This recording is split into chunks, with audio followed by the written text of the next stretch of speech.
Hello and welcome to this Wednesday edition of our annual Shark Week beer tasting massacre. That wasn't the choice of words I was going to use.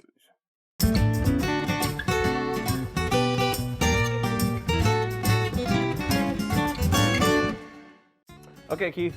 So, this Wednesday, Shark Week, what do we have going on? For our second beer for Shark Week, in memory of Chris,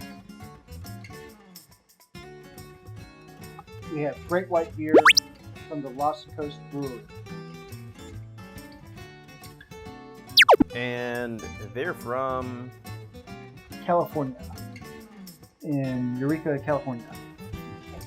Sorry. Eureka! Can that shark take a bite? And this is what kind of beer is this? It's not saying here.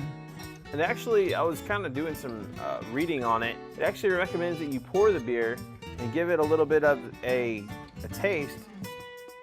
And then the yeasts and all of the malts and all the hops at the bottom, you're supposed to shake it up a little bit and then pour it into the whatever's remaining of your beer. Yeah, we should mention that earlier.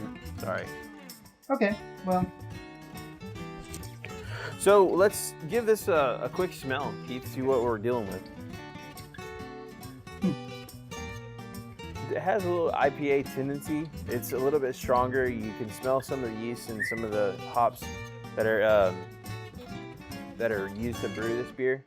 And while it's a similar color, it's slightly darker and much more cloudy and unfiltered, as you can tell by all the yeast at the bottom of the bottle.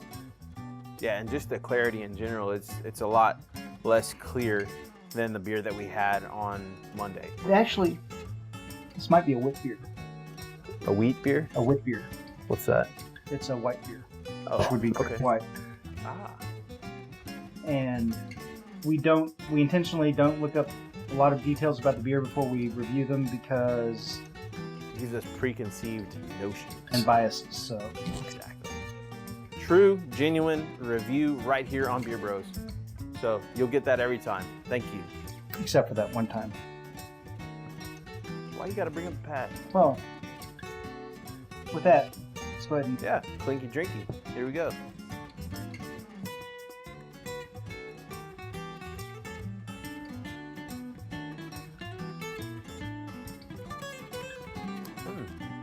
Not bad. I was expecting a little bit more on the IPA side, just from the smell alone. It's much more of a European-style wit beer. Yeah, I would agree. It's unfiltered, so I was thinking there might be a little bit more hops involved in there. I'm trying to kind of stir up some of the yeast at the bottom and the hops at the bottom. see if we can get some of that yeast disease going. Okay. Yeah, you can see little chunks of yeast in there. See if that makes any difference in the flavor. And it's pretty effervescent, as far as I can tell. It's not a lot of head, so it's pretty tame.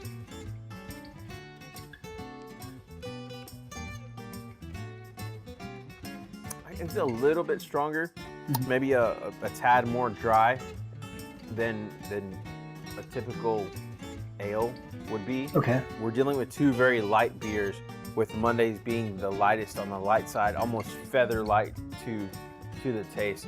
This, it sticks around a little bit more.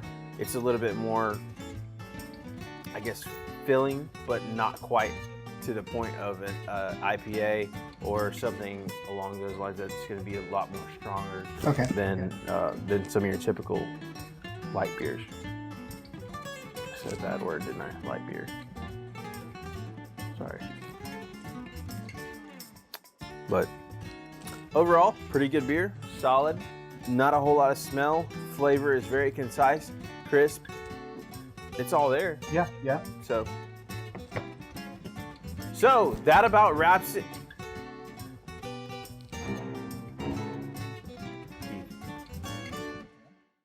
Did you just get an odd sensation? Well, Keith.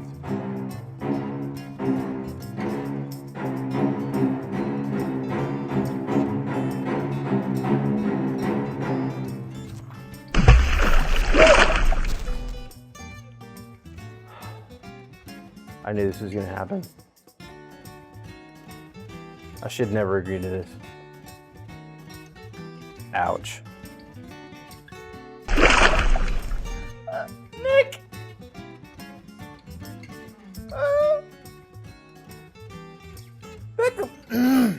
That concludes another exciting episode of Beer Bros. Be sure to like, comment, and subscribe. Until Friday, which is Bring a Friend Friday. Beer Bros out.